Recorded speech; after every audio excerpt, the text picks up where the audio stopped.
di negara yang 9,8 miliar yang akan krisis pangan yang dilakukan Indonesia ini. Lalu saya bertanya, Pak Bambang, ini universitas dukun atau universitas apa? Begitu saya lihat, kok kejadian persis ya. Saya buka-buka filenya lagi. Atau jangan-jangan dari sini yang mendesain.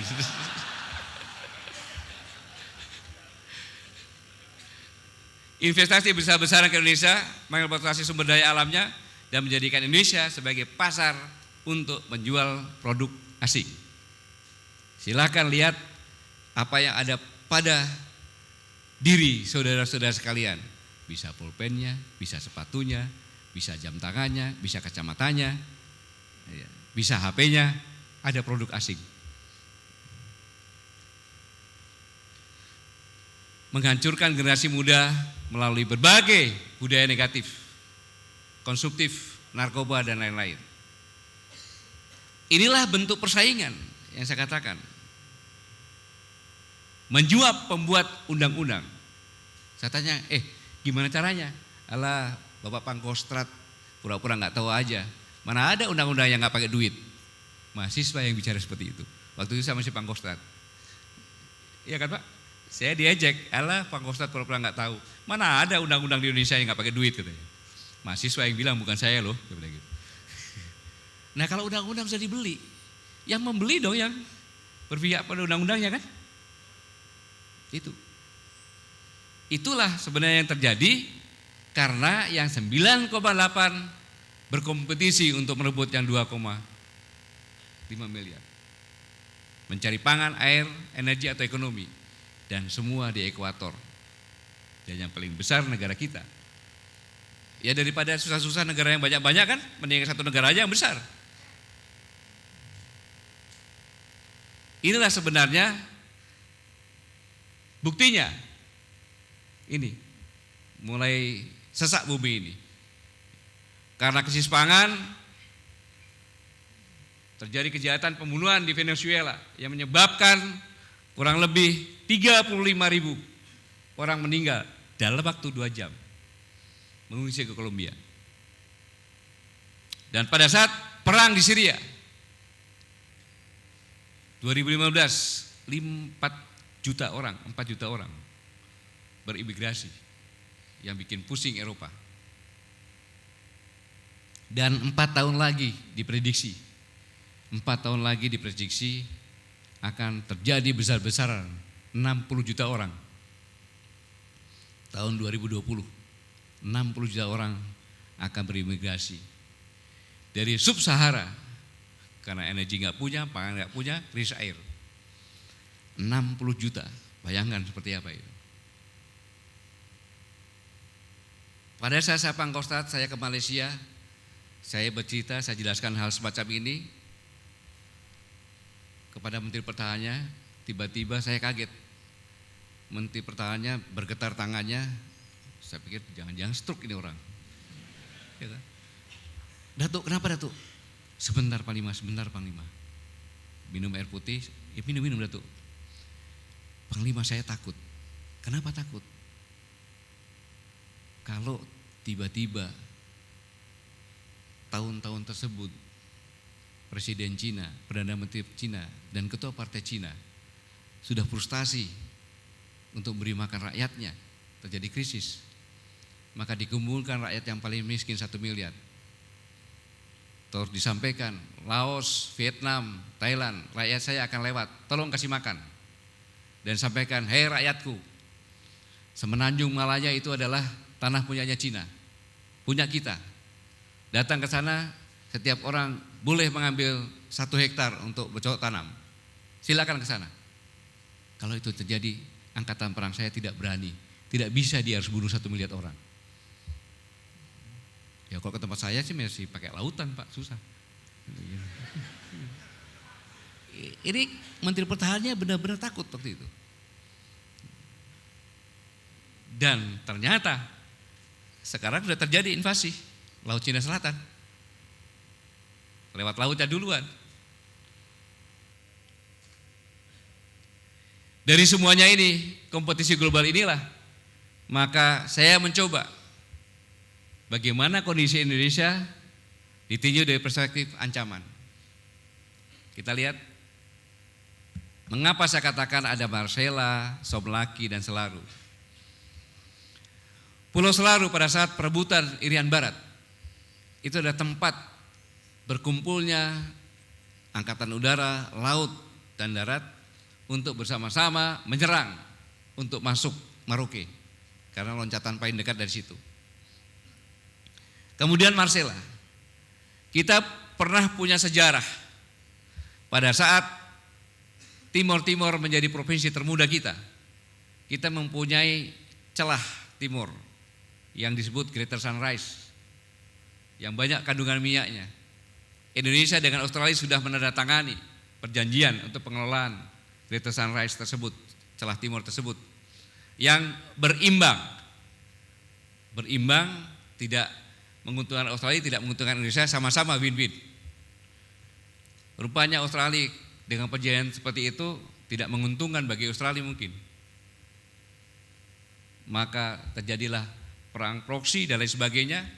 Akhirnya Timor sekarang menjadi Timor Leste. Begitu merdeka, yang pertama kali yang diminta tanda tangan adalah perjanjian celah timur atau Greater Sunrise. Dan sangat merugikan Timor Leste. Saya ke 41 universitas, ada pemuda-pemuda Timor Leste yang ikut kuliah, dan beberapa waktu yang lalu mahasiswa demo besar-besaran meminta kepada pemerintah Timor Leste untuk memperbarui lagi perjanjian yang dilihat Timor Leste tidak dapat apa-apa dari celah timur. Dan sekarang sana lagi bingung bagaimana melobi untuk merevisi aturan itu. Dan Marcella pun dekat dengan Australia, jaraknya hanya 90 km. Jaraknya hanya dari Pulau Selaru 43 km. Mengapa saya katakan Darwin? Di Darwin ada 1.500 marinir Amerika di situ dan akan ditingkatkan sampai 2.500. Ngapain ke situ? Amerika punya pangkalan di Filipina, di utara, kenapa ke selatan? Kemarin saya ke luar negeri itu paling-paling cuma semalam. Saya ke Australia, ada meeting di sana. Jam 2:30 saya sampai. Saya coba meeting sampai jam 5, 6-nya saya dinner. Besoknya saya pulang. Saya pulang lewat ke Sydney. Nggak tahu staf saya. Kita mampir sana 1,5 jam, turun dari pesawat, pura-pura lihat opera house, pura-pura lihat sana. Saya naik, ada penyewaan boot ke arah pelabuhan. Foto itu. Itu adalah kapal LPD, kapal untuk pendaratan. Australia membuat 3 kapal LPD, kapal pendaratan yang besar-besar. Saya cek lagi, Australia tidak punya marinir di angkatan laut, tapi disupkan di angkatan darat. Negara kontinental untuk apa? Dia punya marinir. Di Darwin ada 2.500 pasukan Amerika yang sangat dekat. Kalau orang pernah lihat di parlemen di Amerika ada gambarnya Papua itu. Ancaman. Boleh saya sebagai Panglima TNI melihat itu adalah suatu ancaman. Karena kebetulan di situ ada blok Marcella. Yang kandungannya luar biasa. Satu. Yang kedua yang saya ceritakan tadi. Laut Cina Selatan ini adalah zona ekonomi eksklusif. Ini adalah laut teritorial yang dihitung dari Pulau Natuna. Ini adalah 9 dot line yang diakui oleh China. Ada perselisihan di sini, walaupun kita tidak pernah menyampaikan. 3 kali kejadian, pencurian ikan ditangkap oleh Armada Barat Angkatan Laut di 3 tempat ini. Tetapi yang paling penting kita waspadai ini, dikawal oleh Coast Guard dikawal oleh penjaga pantai. Jadi Tiongkok sudah mengakui itu adalah pantainya dia, maka nelayan dikawal oleh Coast Guard. Dan pada saat Filipina komplain tentang Laut Cina Selatan kepada Pengadilan Internasional Arbitrage dan diputuskan 12 Juli 2016 pengadilan tetap arbitrage menolak klaim atas Laut Cina Selatan. Tetapi satu hari kemudian pada tanggal 13 Juli Presiden China Jinping mengatakan bahwa kedaulatan wilayah hak maritim Tiongkok di Laut Cina Selatan tidak akan dipengaruhi keputusan dengan cara apapun, tidak mengakui itu. Dan selanjutnya Wakil Menteri Luar Negeri Liu Qimin mengatakan bahwa menetapkan zona pertahanan udara di Laut Cina Selatan. Barang siapa yang lewat harus lapor, kalau enggak ditembak.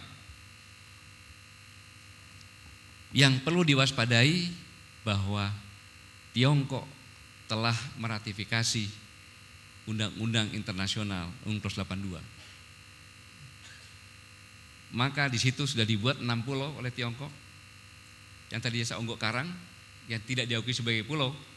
Kalau itu sudah jadi pulau dan meminta itu diakui sebagai pulau, maka pulau itu punya laut teritorial dan punya zona ekonomi eksklusif berdasarkan UNCLOS 82. Maka masuklah Kalimantan Barat, masuklah Natuna. Potensi konflik tinggi, ancaman yang kedua. Di wilayah yang lain, tadi selatan, ini wilayah yang barat. Pada saat saya Pangkostrat, saya tanya sama Menteri Luar Negeri, bagaimana tentang FPDA, Five Power Defense Arrangement, negara-negara persemakmuran Inggris, ada Australia, Malaysia, Singapura, New Zealand, Inggris. Pak, itu hanya nama saja. Mereka tidak pernah melakukan latihan, tidak pernah meeting, tidak pernah apa-apa. Nggak usah Pak pedulikan. Oh ya, tetapi negara-negara ini pernah punya konflik dengan Singapura tentang reklamasi dan kapal Usman Harun yang sekarang sudah selesai, tidak dibicarakan lagi. Karena pada saat saya Panglima TNI ke sana bertemu dengan Panglima Singapura dan Menteri Pertahanan, saya katakan, apa alasan Anda mengutik-utik nama kapal Usman Harun? Enggak etis, saya bilang gitu. Karena pada saat Usman Harun ini bukan Singapura, ini masih Malaysia, Anda belum merdeka. Berapa bulan kemudian baru merdeka, udah Pak Gatot kita gak usah bicara itu lagi, selesai ya saya bilang. Malaysia, Sipadan Ligitan, Ambalat, Australia, Barinain, penyadapan pejabat. Ini FPDA ini. Dan saya diundang bersama 5, latihan 5 negara. Australia, New Zealand, Singapura, Malaysia, Inggris. Saya tidak mengirimkan perwakilan untuk melihat di sana. Melibatkan 3.000 personil, 71 pesawat, 11 kapal tempur dan kapal selam. Mereka sudah merupakan fakta pertahanan. Latihan bersama kok. Yaitu negara-negara yang berbatasan dengan kita. Di selatan berbatasan dengan kita, di utara juga ada, di barat juga ada.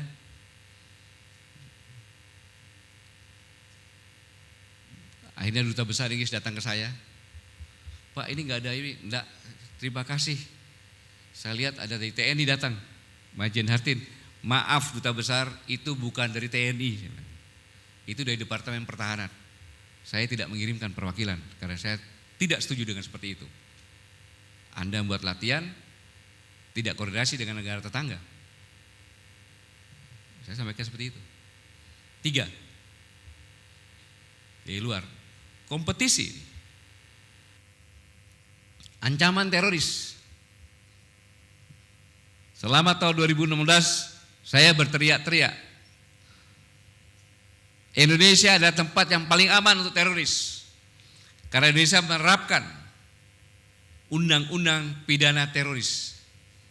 Sehingga kejadian dulu baru bisa. Dan saya tanya sama Pak Tito saya tanya, di antara korp di kepolisian, paling banyak siapa yang paling banyak bercerai? Densus 88. Karena tugasnya adalah menguntit teroris terus, menguntit terus. Ditelepon sama istrinya, anakmu sakit, uruslah dulu, saya nggak bisa ninggalkan. Karena begitu ninggalkan, dia buat teror, korbannya lebih banyak. Dia ikutin terus. Siang malam dia ikutin terus. Karena undang-undangnya. Yang kemarin yang di Kalimantan pernah dihukum ya? Iya, 3,5 tahun. Ya coba 3,5 tahun. Belajar dia. Iya. Seharusnya kejahatan terhadap negara. Dan ternyata Filipina mendengar itu. Dan ISIS bukan latar belakang orang yang frustasi, orang yang patah hati, bukan. Saya pernah ke sana. Syria berbatasan dengan Turki, Syria berbatasan dengan Lebanon, dan pernah konflik dengan dua negara itu. Tetapi dengan Lebanon cepat selesai karena mereka juga berpikir ada Hizbullah di sana. Dan berbatasan dengan Israel. Dengan Israel tidak pernah konflik. Syria karena punya energi. Dan Indonesia, teroris di Indonesia, dana yang paling besar dari wilayah Australia. Paling besar. Baru Malaysia, Brunei dan Filipina. Dan Baurai mengatakan apabila di Syria sudah tidak aman, maka semua kembali ke wilayahnya masing-masing. Melakukan khilafah di sana dengan apa adanya. Yang penting bisa bunuh.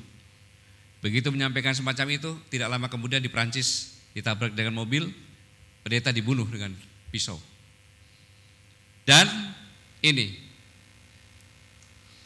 saya katakan Islamic State nanti akan pindah di Asia Tenggara, disiapkan adalah Filipina Selatan dulu. Dan saya bersyukur sepanjang saya berbicara di Indonesia, rupanya Filipina mendengarkan, dan Presiden Duterte 14 November kemarin mengingatkan bahwa Islamic State keluar dari wilayah Syria dan Irak menuju negaranya. Setibanya di Filipina, dia akan mengorbankan kewajiban hak asasi manusia, mau dia sikat semuanya. Bagaimana Indonesia? Halo Indonesia, janganlah datang ke Australia, janganlah ke Filipina, karena mau kena HAM, mau dibunuh, datang aja ke Indonesia. Setengah mati polisi berbuat seperti itu karena undang-undangnya tidak berpihak kepada kepolisian. Karena masih pidana. Ya kita berdoa semoga yang sedang diproses di DPR segera diputuskan dan definisinya adalah kejahatan terhadap negara.